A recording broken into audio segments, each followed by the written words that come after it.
Welcome to Shri news 9. నేను సుధా. బులెటిన్ల ముందుగా headlines. TDP అధినేత చంద్రబాబు తరపున ఆయన సతీమణి నారా భువనేశ్వరి నేడు కుప్పంలో నామినేషన్ దాఖలు.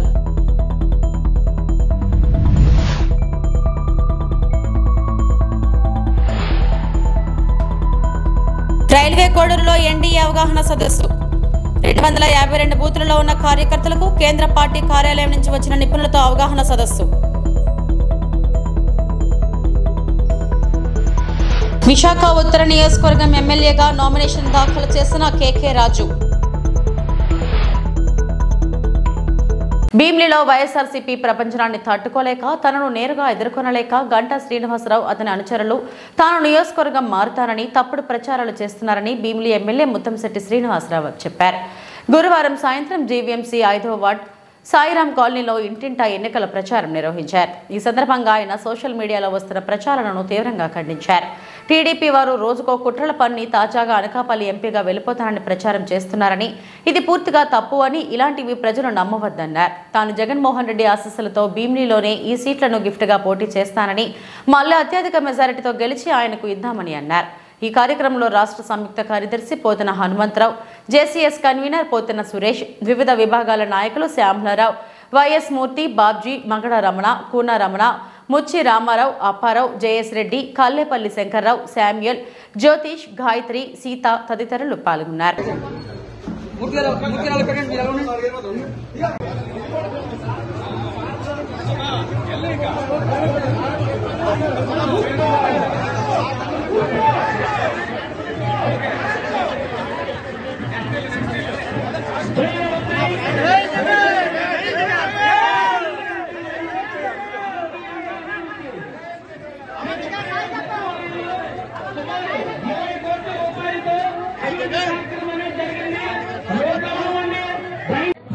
ఈరోజు ఎన్నికల ప్రచారంలో భాగంగా భీమిలి నియోజకవర్గం జీవీఎంసీ మధురవాడలో 5వ వార్డులో సాయిరాం కాలనీ తిరుగుతున్నాం.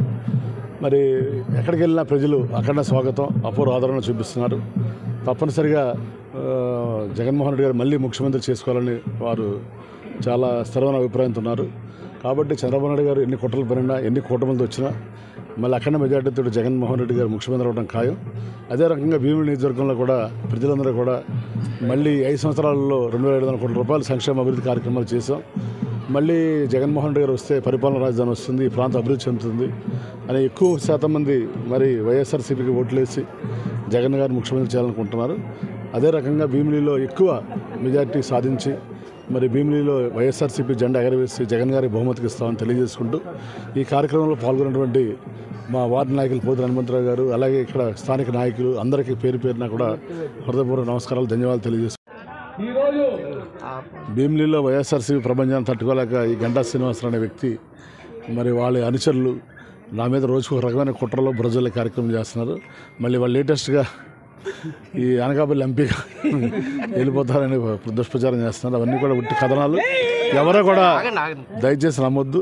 నేను భీమిలి ఎమ్మెల్యేగానే పోటీ చేస్తాను జగన్మోహన్ రెడ్డి ఆదేశాల ప్రకారం తెలియజేసుకుంటూ మళ్ళీ అత్యధిక మెజార్టీతో గెలిచి జగన్ గారికి బహుమతికి ఇస్తామని తెలియజేసుకుంటూ సెలవు నమ్మొద్దు. నేను మళ్ళీ భీమిలిలోనే పోటీ చేస్తాను. 24వ తారీఖు నామినేషన్ చేస్తున్నాం, 24వ తారీఖు మధ్యాహ్నం. కాబట్టి ఎక్కడి నుంచే మళ్ళీ పోటీ చేయడం, ఎక్కడే మళ్ళీ ఎమ్మెల్యే కావడం. రైల్వే కోడూరు నందు కొత్త కోడూరులో రామాలయ నిర్మాణానికి భూమి పూజలు నిర్వహించిన స్థానిక ప్రజలు ఆలయ నిర్మాణానికి ప్రతి ఒక్కరూ సహకరించాలని, చేయూతనివ్వాలని కోరుకుంటున్న రామభక్త జనం. వివరాలను పరిశీలిస్తే అన్నమయ్య జిల్లా రైల్వే కోడూరు నియోజకవర్గం స్థానిక మండల కేంద్రంలో నూతనంగా ఏర్పడినటువంటి కొత్త కోడూరు గ్రామంలో యుగ పురుషుడు దర్శనానికి నిలువెత్తు ప్రతిరూపమైన శ్రీరామచంద్రమూర్తి ఆలయ నిర్మాణానికి స్థానిక ప్రజలందరూ కలిసికట్టుగా భూమి పూజ నిర్వహించారు. ఈ ఆలయ నిర్మాణానికి స్థానిక ప్రజలతో పాటు నియోజకవర్గంలోని నలుదిక్కుల నుంచి విరివిగా విరాళాలు అందించి ఆలయ నిర్మాణానికి చేయూతనిచ్చి సీతారామ లక్ష్మణ హనుమాన్ ఆశీస్సులు పొందాలని కోరుచున్నారు. ఈ ఆలయ నిర్మాణంలో ఎటువంటి రాజకీయ పరిణామాలు వలధరి అయోధ్య రామ మందిర నిర్మాణానికి ఏ విధంగా అయితే కుల, మత, భాష, ప్రాంతీయ వర్గ విభేదాలు లేకుండా విరాళాలు అందించారో అదేవిధంగా కొత్త కోడూరులో నిర్మించబోయే రామాలయ నిర్మాణానికి కూడా విరాళాలు అందించాలని కోరుతున్నారు స్థానిక ప్రజలు. శ్రీరామచంద్రమూర్తి ఆలయ నిర్మాణానికి ప్రతి ఒక్కరూ చేయూతనిచ్చి సహకరిద్దాం. యుగ పురుషుడు హనుమాన్ అభియాన్ అందుకుందాం. జై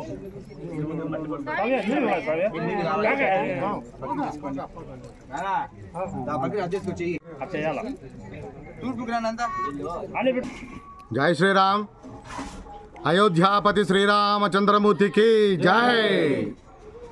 ఈ రోజున 19వ తారీఖున ఏకాదశి రోజున రైల్వే కోడూరు నందు, కొత్త కోడూరు నందు పూర్వీకుల నుంచి పూజా పునస్కారాలు అందుకుంటూ ఉన్న శ్రీ సీతారామ లక్ష్మణ భరత శతఘ్న భక్త హనుమాన్ల దేవాలయం పునర్నిర్మాణం చేసుకున్నటకు భూమి పూజ చేయటం జరిగింది. విశేషంగా అత్యంత పవిత్ర దినాన దయచేసి ఈ అయోధ్య రామ మందిర నిర్మాణానికి ఏ విధంగా మనం అందరూ సహాయ సహకారాల నుంచి పలు ప్రాంతాల నుంచి అనేక మంది చందాలను రాబట్టి అయోధ్య రామ మందిర నిర్మాణం ఏ విధంగా నిర్విఘ్నంగా పూర్తి చేశారో అదేవిధంగా దయచేసి మన పరిసర ప్రాంతాల వారందరూ మా పారిశ్రామికవేత్తలు కానీ ఆర్థికవేత్తలు కానీ ప్రతి గ్రామంలోనూ ప్రతి కార్యకర్తలు రామభక్తులు అందరూ కలిసి అందులోనూ ఇది రాజకీయవేత్తలకు అందరికీ కూడా నమస్కరించి చేస్తూ ఉన్నా.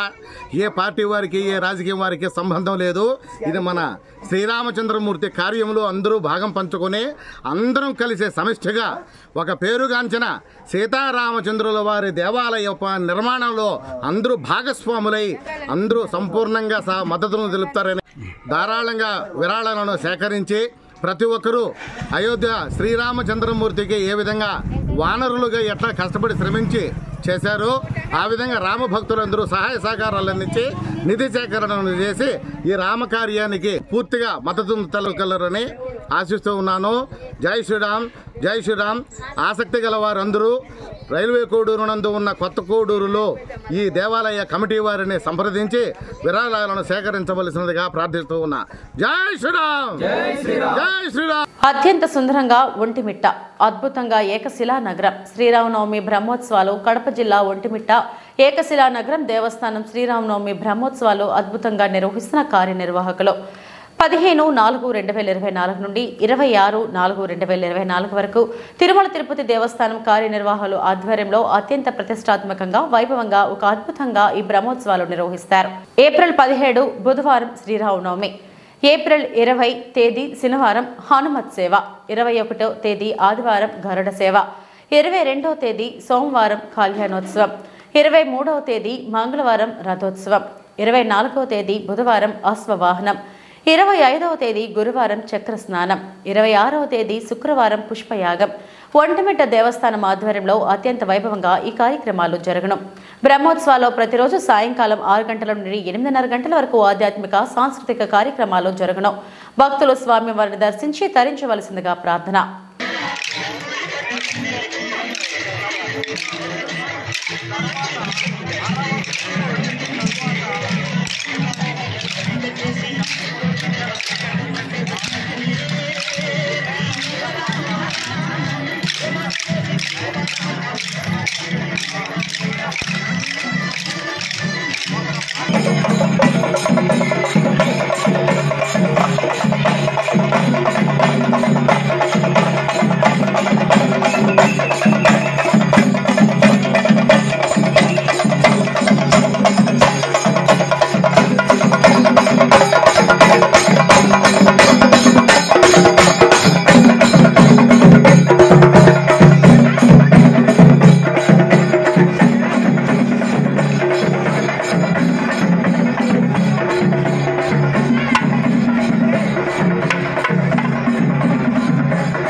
రానున్న సాధారణ ఎన్నికలు ప్రశాంత వాతావరణంలో సజావుగా నిర్వహించడానికి అన్ని చర్యలు తీసుకున్నామని జిల్లా కలెక్టర్ ఎం విజయ సునీత స్పష్టం చేశారు. గురువారం కలెక్టరేట్ మినీ కాన్ఫరెన్స్ హాల్లో జరిగిన పాత్రికేయుల సమావేశంలో అల్లూరు జిల్లా కలెక్టర్ మాట్లాడుతూ జిల్లాలో పురుష ఓటర్ల కంటే మహిళా ఓటర్లు సుమారు 28,800 మంది అధికంగా ఉన్నారని, మహిళలందరూ తప్పనిసరిగా ఓటు హక్కు వినియోగించుకోవాలని విజ్ఞప్తి చేశారు. అదేవిధంగా ఎన్నికలలో ప్రతి ఓటరు ఓటు హక్కు వినియోగించుకునేందుకు చర్యలు తీసుకున్నందున ఓటర్లందరూ నిర్భయంగా ఓటు హక్కు వినియోగించుకోవాలని కోరారు. గత ఎన్నికలతో పోలిస్తే ఈ ఎన్నికల్లో సుమారు 61,000 మంది అధిక ఓటర్లు ఉన్నారని తెలిపారు. అదేవిధంగా గత జనవరి 22న తుది జాబితా ప్రకటించిన తర్వాత సుమారు 8,000 ఓటర్లను ఫారం 6 ద్వారా నమోదు చేయడం జరిగిందని పేర్కొన్నారు. ఈ నెల 14 వరకు అందిన ఫారం 6లను పరిశీలించి అప్డేట్ చేయడం జరుగుతుందన్నారు. జిల్లాలో ప్రత్యేక పరిస్థితుల దృష్ట్యా ఓటింగ్ ఉదయం 7 గంటల నుండి సాయంత్రం 4 గంటల వరకు మాత్రమే జరపడానికి ఎన్నికల కమిషన్ సూచించిందని చెప్పారు. ఎన్నికల సంఘం అనుమతితో జిల్లాలో 30 పోలింగ్ కేంద్రాల పేరు, లొకేషన్ మార్పు చేయడం జరిగిందన్నారు.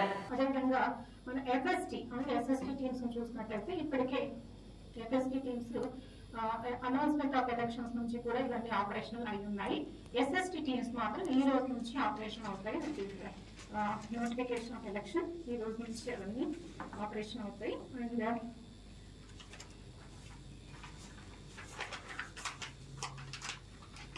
మన జిల్లాలో వాలంటీర్స్ సంబంధించి చూసినట్లయితే దాదాపు 526 మంది వాలంటీర్స్ ఇప్పటికే రాజీనామా చేస్తున్నారు.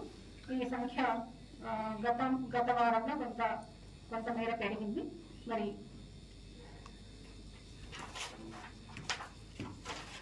అదేవిధంగా ఒక కాంటాక్ట్ ఎంప్లాయీని కూడా ఎంసీసీ వైలేషన్ సందర్భంగా వారిని తొలగించడం జరిగింది. ఎక్సర్సైజ్ కూడా కొనసాగుతుంది. PWD voters, persons with disability ఎవరైతే ఉన్నారో, అదేవిధంగా 85 ఇయర్స్ ఏజ్ కంటే ఎక్కువ ఏజ్ ఉన్న వాళ్ళు ఉన్నారు, వారికి సంబంధించి హోమ్ ఓటింగ్ ఫెసిలిటీ అందించడానికి ఏర్పాట్లు కొనసాగుతున్నాయి. ముఖ్యంగా ఇది ఆప్షనల్ మాత్రమే, దయచేసి ఈ విషయం అందరూ గ్రహించాలి. దీనికి సంబంధించి ప్రత్యేకమైనటువంటి కార్యాచరణ కూడా రూపొందించడం జరుగుతుంది.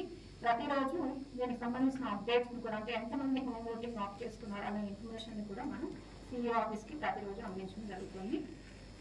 ఈ హోమ్ ఓటింగ్ అనేది మన ప్రస్తుతం షెడ్యూల్ ప్రకారం వచ్చే నెల 2/5/2024 అంటే 2nd మే నుంచి 10th మే వరకు హోమ్ ఓటింగ్ అనేది ప్లాన్ చేశాము.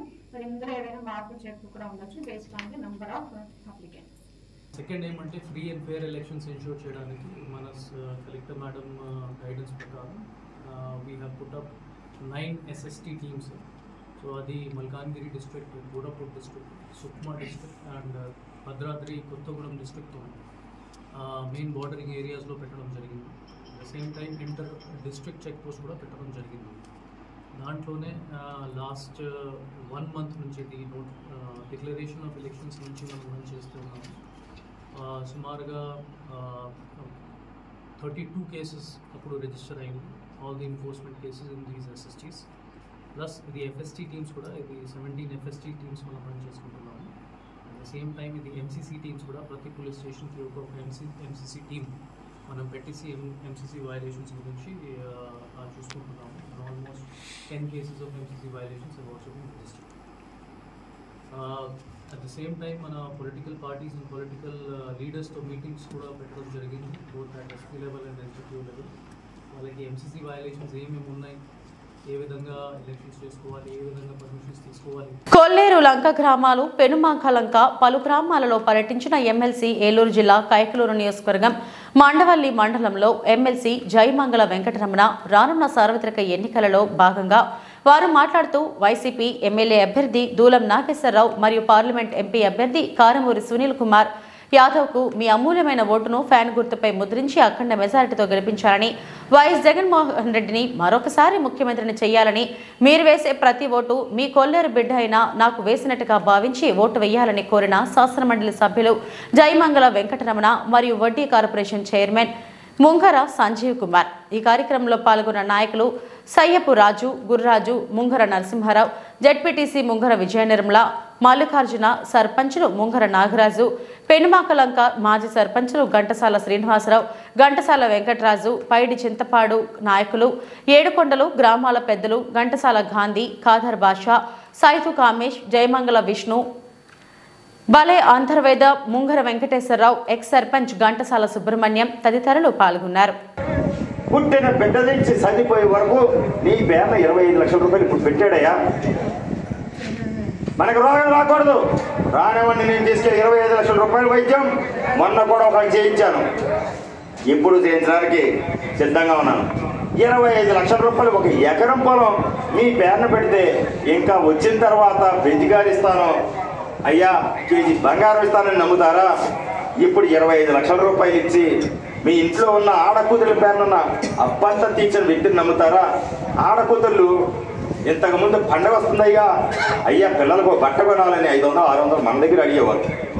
ఇప్పుడు ఇబ్బంటున్నారు తెలుసా? జగన్మోహన్ రెడ్డి గారి దయ వల్ల ఆడకూతుర్ల దగ్గరికి వెళ్ళి ఇవాళ బ్యాంకులో పథకం కింద ఒక 18,000 పడినాయంట కదా. ఏమే కొంత ఖర్చు ఉంది, ఒక 500 ఇవ్వమని ఆవిడని అడుగుతున్నావా లేదా అని అడుగుతున్నా నేను. ఆయన ఏమైనా బట్టలు కావాలని అడుగుతున్నారా? వాళ్ళ మనం నాకు ఇల్లేస్తే మన మగపిల్లలు పట్టించుకోకపోతే వైద్యం మా జగనన్న చూస్తున్నాడు, ఇంట్లో పిల్లల్ని ఆయన చూస్తున్నాడు. కనుక వాళ్ళు మాత్రం ఓటేస్తారు, వాళ్ళ జోలికి వెళ్ళొద్దు. మీరందరూ నన్ను చూసి ఓటేయండి, ఆడకూతురులందరూ జగన్మోహన్ రెడ్డి గారిని చూసి ఓటేస్తారని తెలియజేసుకుంటూ, ఈ వచ్చే నాయకులు ఎవరైతే ఉంటారో వాళ్ళని మాత్రం వద్దు దండేయండి. అయ్యో ఒకసారి చేశాం, మీ రుణం తీర్చుకున్నాం.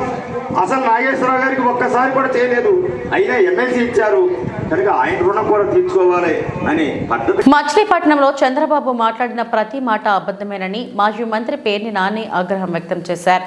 జడ్జితో మాట్లాడి తోట త్రిమూర్తులకు బెయిల్ ఇప్పించారని అబద్ధం చెప్పాడని మండిపడ్డారు. శిరోముండనం కేసు 1996లో జరిగిందని, ఆ ఘటన జరిగినప్పుడు తోట త్రిమూర్తులు టీడీపీలోనే ఉన్నారు కదా అని ప్రశ్నించారు.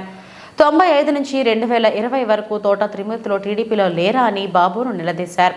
ఈ కేసులో ముద్దాయిగా ఉన్నప్పుడు త్రిమూర్తులు టీడీపీ నుంచి పోటీ చేసిన విషయాన్ని పేర్ని నాని గుర్తు చేశారు. చంద్రబాబులాగా అసహ్యంగా మాట్లాడే నాయకులు ఎవరైనా ఉంటారా అని మండిపడ్డారు. తనకు బూతులు తిట్టడానికి మంత్రి పదవి ఇచ్చారని అంటున్నారని, తాను ఏనాడు చంద్రబాబు పవన్లను బూతులు తిట్టలేదని చెప్పారు.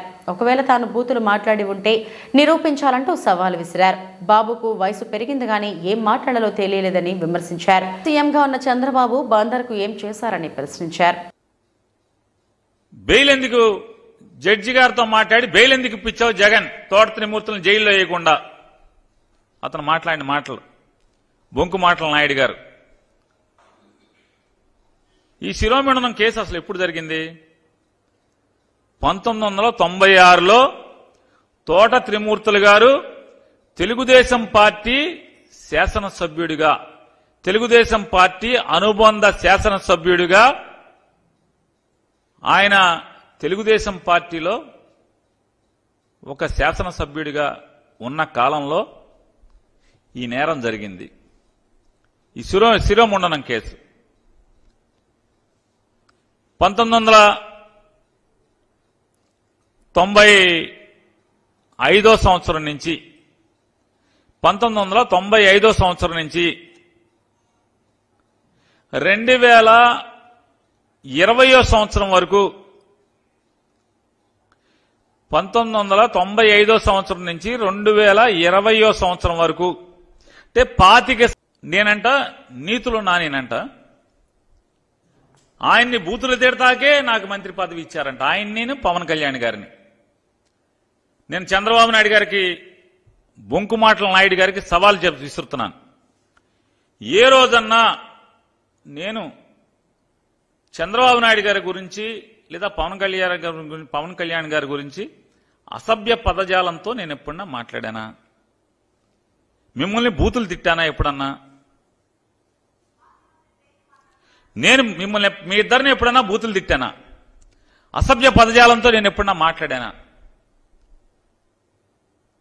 మీరేమో జగన్మోహన్ రెడ్డి గారిని, అసలు జగన్మోహన్ రెడ్డి గారి తల్లి గారు విజయం గారు మీరు తిట్లు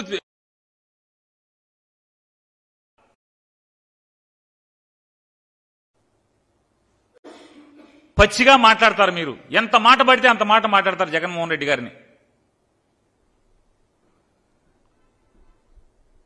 జగన్మోహన్ రెడ్డి గారి పార్టీ జెండా మోసేవాడిగా, ఆ పార్టీ శాసనసభ్యుడిగా, తన సహచర మంత్రిగా మీకు కౌంటర్ చేయకూడదు, మిమ్మల్ని ఎదురు ప్రశ్నించకూడదు, మీకు నీతులు చెప్పకూడదు. ఎందుకయ్యా పొలంలో మర్రి చెట్టుకి తాడి చెట్టుకి వయసు వస్తుంది, కనీసం 10 మందికి ఎవడికోడికి ఏదో ఒకటి ఉపయోగపడుతుంది మనుషులకి. కనీసం ఇంత వయసు వచ్చి ఈ రకంగా మాట్లాడటం కరెక్టేనా అని మిమ్మల్ని ప్రశ్నిస్తే నేను నీతులు నానిని, మిమ్మల్ని ఏం బూతులు మాట్లాడతాను. ఏం బూతు మాట్లాడాను ఏ రోజన్నా? చంద్రబాబు నాయుడు గారు మిమ్మల్ని, పవన్ కళ్యాణ్ గారు నేనేం బూతులు మాట్లాడాను? మిమ్మల్ని ఏం బూతులు మాట్లాడాను? ఇంకా మీ వయసుకి తగ్గట్టు ప్రవర్తించకుండా 75 ఏళ్ల వయసు వచ్చి 14 ఏళ్ల ముఖ్యమంత్రి అని చెప్పుకునేటువంటి మీరు ఎంత కిరాతకంగా నా కుమారుడు పేర్ని కృష్ణమూర్తిని మీరు ఎంత దిగజారి మాట్లాడుతున్నారు. నా కొడుకు గంజాయి అమ్ముతాడా?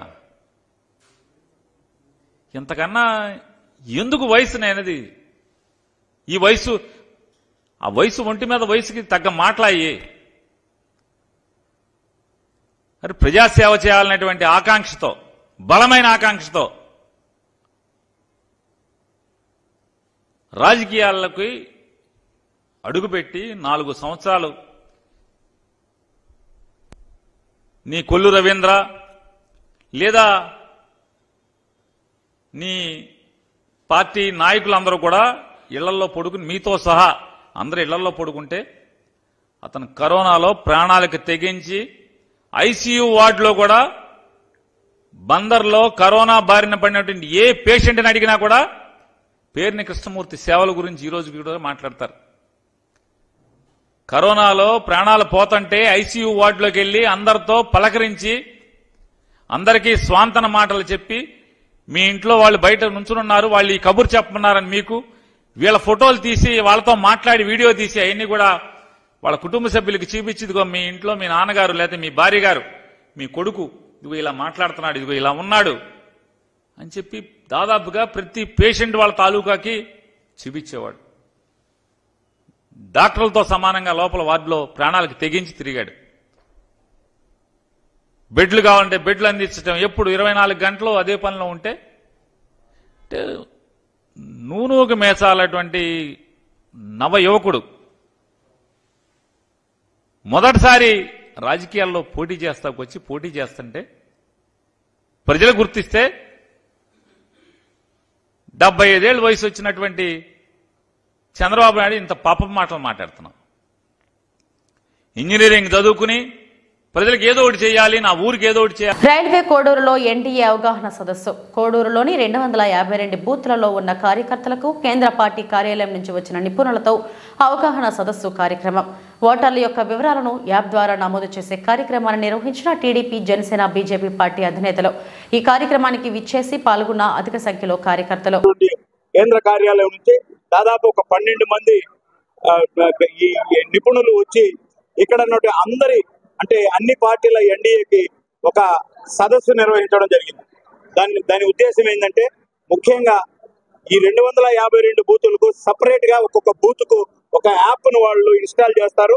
ఆ యాప్ లో అంటే ఫర్ ఎగ్జాంపుల్ 72 బూత్ అనుకో, 72 బూత్ లో 920 ఓట్లు ఉన్నవి, 900 మహిళలు ఎన్ని, లేదా ఇప్పుడు అప్గ్రేడ్ అయినటువంటి రేపటికి లిస్ట్ వస్తే మళ్ళీ కొత్తవన్నీ, చనిపోయినవన్నీ పూర్తి వివరాలు అందులో ఉంటాయి. ఒకవేళ రేపు ఎలక్షన్ రోజు అక్కడ ఏదైనా బూత్ లో జరిగితే కంప్లైంట్ చేయడానికి కూడా ఇమ్మీడియట్ గా కేంద్ర కార్యాలయం నుంచి చేయడానికి ఒక గొప్ప అవకాశంగా ఎన్డీఏ పార్టీ తరఫున అన్నిటికీ ఈ రోజు మాకు క్లాసెస్ జరిగింది. అద్భుతంగా ఈ సమావేశం ముగిసింది.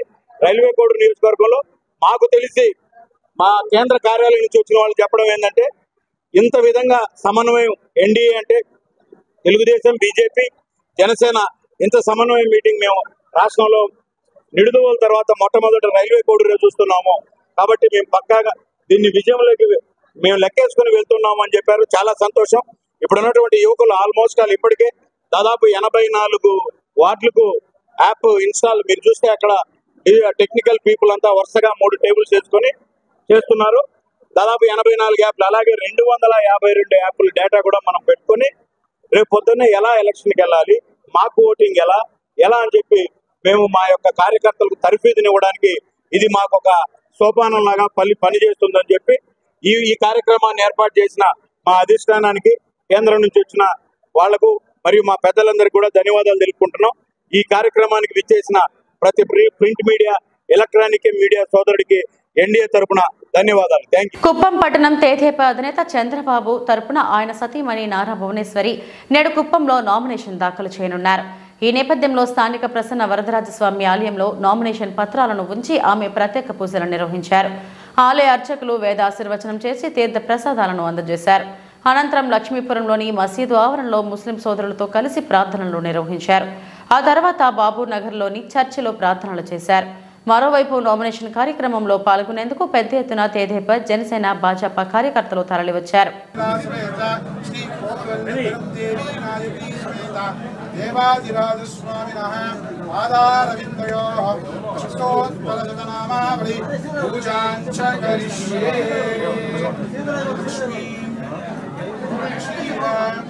సముద్ర రాజతనయ శ్రీరంగ రామేశ్వరి రాశీభూత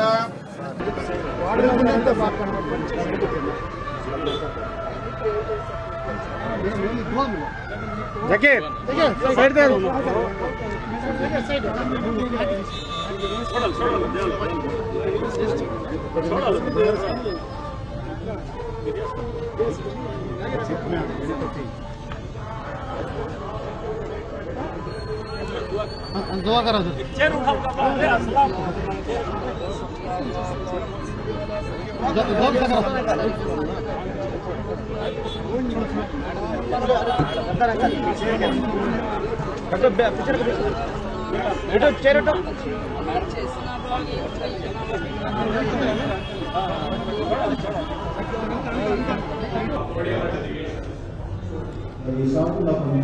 దేవుని మాటలు మా వినబోతున్నాము.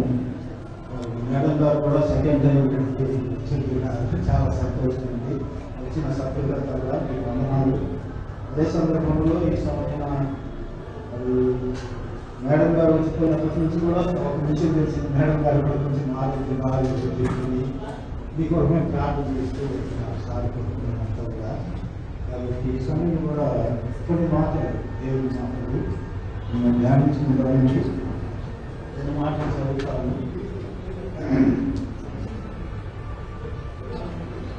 దేవుని మందిరంలో దేవుని మందిరాన్ని ప్రేమించి మేడం గారు కూడా మరి రెండవ పర్యాయం వచ్చి ఉంటున్నారు. దేవుని మందిరం అంటే ఏంటున్నాము ఒక 2 మాటలు.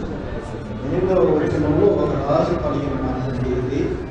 దయచేసి చేప కూర్చోడానికి వీలున్న వారు మీరు చేపలు కూర్చోవచ్చు, లేదా కింద కూర్చోడానికి వీలుంటే మీరు కింద కూర్చోవచ్చు. చేప ఇంకా ఉన్నవి తీసి మీరు చేపలు కూర్చోండి.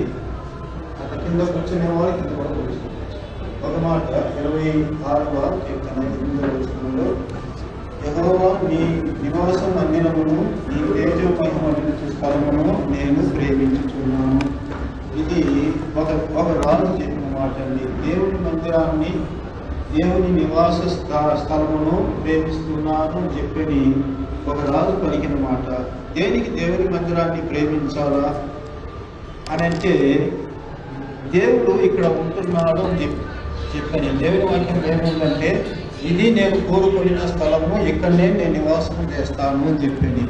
కాబట్టి దేవుని మందిరం అంటే అందరం కూడా సన్మానిస్తాం కదా, మనం అందరం కదా. అంటే భయభక్తులు ఉంటుంది దేవుని మందిరంలో అని చెప్పి కొంతసేపు సమయం గడపాలా అని చెప్పాను. కాబట్టి దేవుని వాక్యంలో మాట సెలవుగా ఉంటున్నది ఏంటంటే, యేసుక్రీస్తు ప్రభువారు ఈ లోకానికి వచ్చిన ఉద్దేశం ఏంటి, దేనికి రావాలా, ఆయన పరలోక మహిమనంతా నుంచి ఈ లోకానికి దేనికోటి రావాలా అని అంటే, తిమోతికి రాసిన పత్రిక మొదటి పత్రికలో మొదటి అధ్యాయము 15వ వచనంలో ఈ మాట ఉంటుంది. దేవుని యొక్క వాక్యంలో ఈ మాటను జరుగుతూ ఉంటున్నాను. ఏమంటే, పాపులను రక్షించుటకు ఈ లోకానికి వచ్చింది దేవుని అంటే పాపులను రక్షించుటకు. ఎవరు పాపులు అంటే, లోకంలో ప్రతి మనుషుడు పాపిని దేవుని వాక్యం సెలవిస్తూ ఉంది. అంటే మనం లోకంలో పుట్టిందే పాపంలో పుడుతూ ఉంటున్నాము. తర్వాత ఈ లోకంలో జీవించినంత కాలము మనం ఏదో తప్పు చేస్తూ ఉంటున్నాం కదా. కాబట్టి దానికి పరిష్కారం ఎట్లా, ఎవరు ప్రాయశ్చిత్తం చేస్తారు? లేదు, మనం పాపంలోనే చనిపోతే ఏమవుతాము అని దేవుని వాక్యంలో చూస్తే పాపం వల్ల వచ్చే జీవితము మరణము ఉంది. మరణించిన తర్వాత ఎక్కడ పోతారంటే పాపంలోనే మనం మరణించినట్టు నరకానికి వెళ్ళాలి. నరకంలో ఏముంటుందంటే అగ్ని ఆరాధకులు చావాలి. అక్కడ నుంచి తప్పించడానికే యేసుక్రీస్తు ప్రభువారు ఈ లోకానికి ఒక శరీరధారిగా వచ్చినాడు. ఒక ఉదాహరణ చెప్తానంటే దానికి చెప్పాలంటే మనం ఏ రీతిగా చెప్పగలం? మన మనుషులను ఆయన చేయకూడదుగా. ఇప్పుడు చేనులకు చెప్పాలంటే మనం ఏం కావాలా? నీ భాషలో చెప్తే చేనుకు అర్థం కాదు. నువ్వు ఎట్లా చేమ భాషలో చెప్తేనే చేమకు అర్థం అవుతుంది. ఇక్కడ అపాయం ఉంది అని చెప్పేది కదా. అప్పుడు ఏం కావాలా? నువ్వు చేమగా మారాలా కదా. చేమగా మారి చేమకు చెప్తే చేమకు అర్థం అవుతుంది. అదే రీతిగా ప్రియులారా, యేసుక్రీస్తు ప్రభు ఆయన దేవుడు, సర్వాన్ని సృష్టించిన దేవుడు. ఆ దేవుడు ఈ లోకానికి ఒక మానవుడిగా రావాల్సిన ఉద్దేశం ఏంటంటే మానవులు పాపములో నశించిపోకుండా నరకానికి వెళ్ళకుండా అక్కడి నుంచి తప్పించడానికి ఆయన ఒక శరీరధారిగా రావాల్సి వచ్చింది, ఒక మనుషులుగా. నేను చదివిస్తానండి. మనుషులు ఒక్కసారి మృతి పొందవలేను అని నియమింపబడేను, ఆ తర్వాత తీర్పు కలుగును. మనుషులు ఎన్నిసార్లు చనిపోవాలండి? మనం ఎన్నిసార్లు? ఒకసారి పుడతాము, ఒకసారి చనిపోతాము కదా. చనిపోయిన తర్వాత పాతిపెట్టబడతాము, ఆ తర్వాత మన శరీరం కులిపోతుంది, అంతా మన్నైపోతుంది. ఆ తర్వాత ఎన్నికలు వెళ్తాయి. మీరు శ్మశానంలో పోయి వెలిగినారంటే ఒకవేళ శవాలను పెరిగినారంటే మీకు కూడా ఆశీర్వాదము వస్తుంది. ఆ రీతిగా ఈ సమయంలో ప్రార్థన చేస్తాను. వీరున్నవారు మోకరించండి. వీరు కాకపోయిన వారు చేతబడి కూర్చోవచ్చు, తప్పేం లేదు. కానీ కళ్ళు మూసుకోండి. ప్రార్థన చేస్తాను. మరి ఇప్పుడే ఈరోజు 10 నిమిషాల ముందే తెలిసింది సార్ గారికి కూడా ఈ రేపు బర్త్డే చెప్పని. కాబట్టి 73 సంవత్సరాలు ముగించి 74వ సంవత్సరంలో ప్రవేశించబోతూ ఉంటున్నారు. సార్ గారికి కూడా ప్రార్థన చేస్తాను. లోకేష్ గారికి కూడా ప్రార్థన చేస్తానండి. పరిశుద్ధమైన తండ్రి, ప్రేమలో ప్రభు, ఈ మధ్యాహ్న సమయంలో మేము స్తుతిస్తూ ఉంటున్నాము. దేవా, మీ కనికరము, మీ కృపను బట్టి తండ్రి, జీవాధిపతి అయిన దేవుడు, సమస్తాన్ని సృష్టించిన దేవుడు, మా అందరి పాపముల నిమిత్తము కల్వారిలో బలి ప్రభు మాకు రక్షణ ఇవ్వడానికి మీరు రక్తం కాచినారు, మరణించినారు, సమాజంలో 3 దినమున సజీవులుగా లేచిన దేవుడు. కాబట్టి నా గురించి వారిని ఏమాత్రం ప్రోత్సహించి నేను బోధించి ఉంటున్నాను. మాటలు విన్నారు తండ్రి. మరి మా మేడం గారికి కూడా మంచి ఆరోగ్యం దయచేయండి, శరీర బలహీనతను తీసివేయండి. సార్లు కూడా తండ్రి, మరి రేపటి దినం నుంచి మరొక సంవత్సరం ఆయుష్కాలం పొడిగించబోతూ ఉంటున్నారు. పరిశుద్ధ గ్రంథంలో కుప్పం పట్టణం తేదేపా అధినేత చంద్ర విశాఖపట్నం పశ్చిమ నియోజకవర్గంలో వైసీపీ కార్యకర్తలు కదం తొక్కారు. నియోజకవర్గ ఎమ్మెల్యే అభ్యర్థి ఆడారి ఆనంద్ కుమార్ నామినేషన్ కార్యక్రమానికి అభిమానం పోటెత్తింది. 14 వార్డులకు చెందిన కార్యకర్తలు జనసందోహంతో నియోజకవర్గంలోని రహదారులు నిండిపోయాయి. శుక్రవారం ఉదయం పశ్చిమ నియోజకవర్గం ఎమ్మెల్యేగా నామినేషన్ పత్రాలు దాఖలు చేయడానికి రాజ్యసభ సభ్యులు వైవి సుబ్బారెడ్డితో కలిసి ఆడారి ఆనంద్ కుమార్ గోపాలపట్నం నూకాంబిక ఆలయంలో అమ్మవారి ఆశీస్సులు తీసుకుని జ్ఞానాపురం జీవీఎంసీ జోనల్ కార్యాలయానికి బయలుదేరారు. గోపాలపట్నం నుంచి ఎన్ఏడి, కరాస, మరిపాలెం, కంచర్పాలెం మీదుగా ముఖ్య నాయకులు, ఆయా వార్డుల కార్పొరేటర్లు, కార్యకర్తలు అభిమానులతో కలిసి జ్ఞానాపురం జోనల్ కార్యాలయానికి చేరుకుని ఎన్నికల అధికారికి నామినేషన్ పత్రాలు దాఖలు చేశారు. ఈ సందర్భంగా వైవి సుబ్బారెడ్డి మాట్లాడుతూ విశాఖపట్నంలో అన్ని స్థానాల్లో వైసీపీ విజయం సాధిస్తుందని తెలిపారు. జగన్మోహన్ రెడ్డి ఆశీస్సులతో పశ్చిమ నియోజకవర్గం అభ్యర్థిగా ఆడారి ఆనంద్ కుమార్ నామినేషన్ వేసినట్టు తెలిపారు. నియోజకవర్గంలో అత్యంత ప్రసిద్ధి చెందిన నూకాలమ్మ వారి ఆశీస్సులు తీసుకోవడం ఎంతో శుభకరమని అన్నారు. ఆడారి ఆనంద్ కుమార్ మంచి మెజారిటీతో గెలవాలని అమ్మవారికి ప్రత్యేక పూజలు చేశామన్నారు. విశాఖ పార్లమెంట్ అభ్యర్థిగా బొత్స ఝాన్సీ మెజారిటీతో గెలిపించాలని కార్యకర్తలకు పిలుపునిచ్చారు.